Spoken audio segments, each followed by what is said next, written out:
हैं, रंगे हुए सियार ज्यादा दिनों तक रंगे नहीं रह पाते हैं। ऐसा ही कुछ क्या चाइना के साथ हो रहा है? और क्या अमेरिका के लिए सबसे बड़ी मुश्किल खड़ी होने वाली है?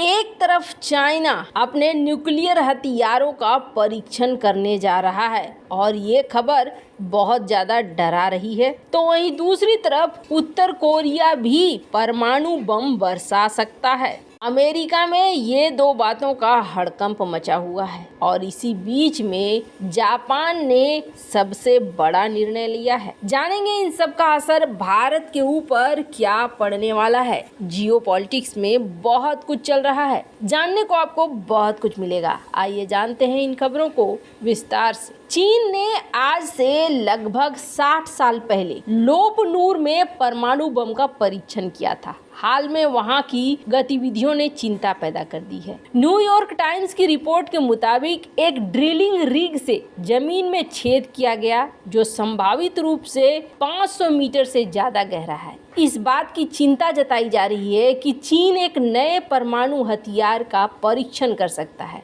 जिससे उसके न्यूक्लियर शस्त्रागार की घातकता बढ़ जाएगी। अमेरिकी सरकार की रिपोर्ट में लोपनूर एयरबेस ये चिंता का विषय है, लेकिन इस गतिविधि से अब टेंशन बढ़ गई है। रिपोर्ट में कहा जा रहा है कि सैन्य परिसर की सैटेलाइट तस्वीरें ताज़ा बोरहोल का खुलासा करती है। ये बोरहोल परमाणु विस्फोटों से होने वाले खतरनाक परिणामों को रोकने के लिए उपयुक्त लगते हैं। रिपोर्ट में बताया गया है कि सैन्य परिसर में कई तरह के सुधार और अपग्रेड किए गए हैं। Carnegie endowment for international peace के ठोंग जाओ समेत कई परमाणु विशेषज्ञ इन सबूतों को लोपनूर में फिर से परमाणु परीक्षण की तैयारी के तौर पर मानते हैं। लॉस एलामोस हथियार प्रयोगशाला के पूर्व डायरेक्टर सिगफ्रीड एस हेकर ने कहा है कि लोपनूर में एक बार फिर इतना निर्माण असामान्य है। अमेरिका और रूस से चीन की गतिविधियां अलग हैं।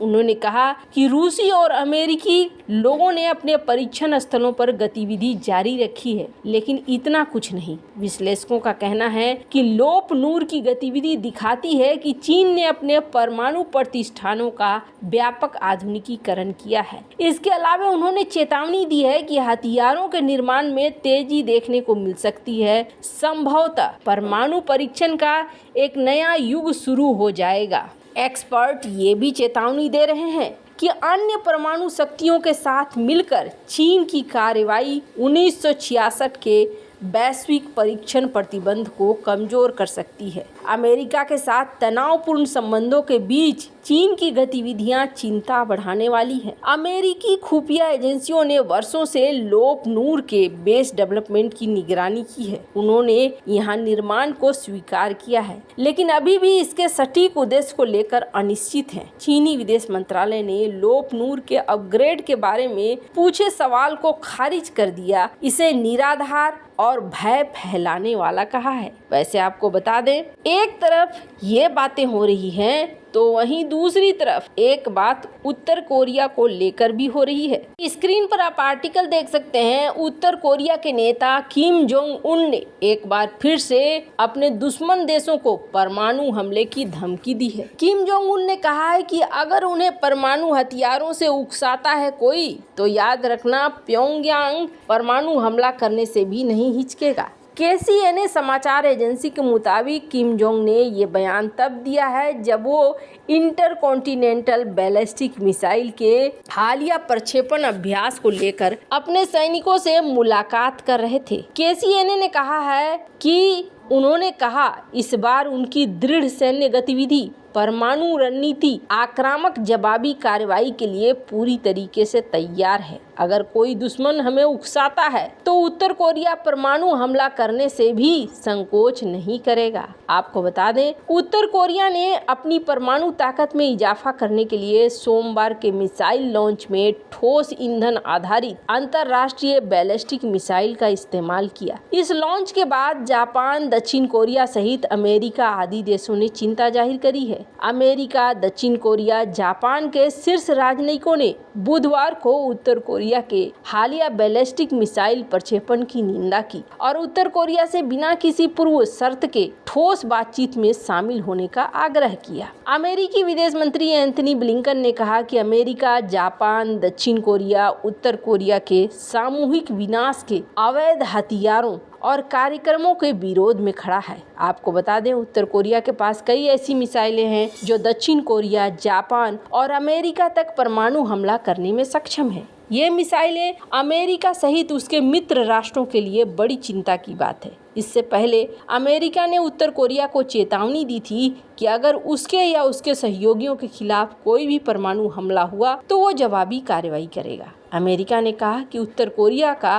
परमाणु हमला अस्वीकार्य है और इसके कारण किम जोंग के शासन का अंत होगा। खैर, जहाँ ये दोनों ही देश नए नए समस्याओं को ला रहे हैं, तो वहीं दूसरी तरफ जापान ने सबसे बड़ा काम कर दिया है। जापान ने सारे रिकॉर्ड तोड़ दिए हैं। जापान की कैबिनेट ने साल 2024 के लिए रिकॉर्ड 56 अरब डॉलर के रक्षा बजट को मंजूरी दी है। जापान के मंत्रिमंडल ने शुक्रवार को ये मंजूरी दी है, जो पिछले साल के मुकाबले में 16% अधिक है। जापान का वित्त वर्ष मार्च से शुरू होता है और प्रधानमंत्री फूमियो किशिदा सरकार ने 5 साल के सैन्य शक्ति निर्माण कार्यक्रम की घोषणा की है। साल 2024 इस योजना का दूसरा साल होगा। जापान केवल आत्मरक्षा के लिए सैन्य बल की नीति पर चल रहा है, जिसे बदलकर वो अब अपनी ताकत को मजबूत कर रहा है।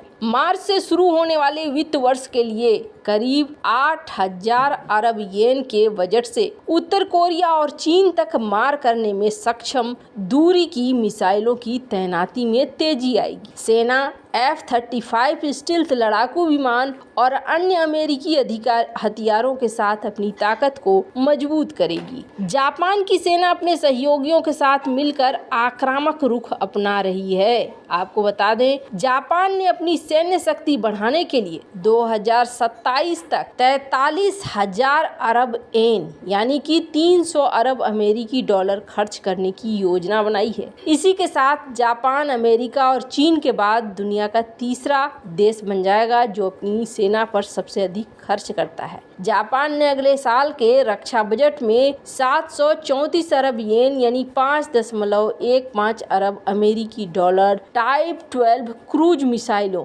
और अमेरिका द्वारा निर्मित टॉम हॉक्स के साथ साथ अगली पीढ़ी की लंबी दूरी के मिसाइल के लिए रखा है। जापान 3000 किलोमीटर की रेंज वाली हाइपरसोनिक निर्देशित मिसाइलों के विकास के लिए 80 अरब येन यानी कि 56.2 करोड़ अमेरिकी डॉलर से अधिक खर्च करेगा। यहाँ पर आपको देखकर समझ में आ गया होगा, दक्षिण चीन सागर के पास यहाँ एक अलग ही खेल चल रहा है और इस खेल में सारे देश अपने रक्षा बजट को बढ़ा रहे हैं। भारत के लिए अब थोड़ा टेंशन वाली बात है। भारत को भी इस दिशा में देखना होगा और भारत को भी तैयारियां करनी होगी, क्योंकि यहाँ पर अब सीन ऐसा बन रहा है जिसकी लाठी उसकी भैंस। वैसे इन सब मामले में आपकी क्या राय है, कमेंट कर जरूर बताएं। जल्द मिलते हैं अगले वीडियो में नई खबर के साथ।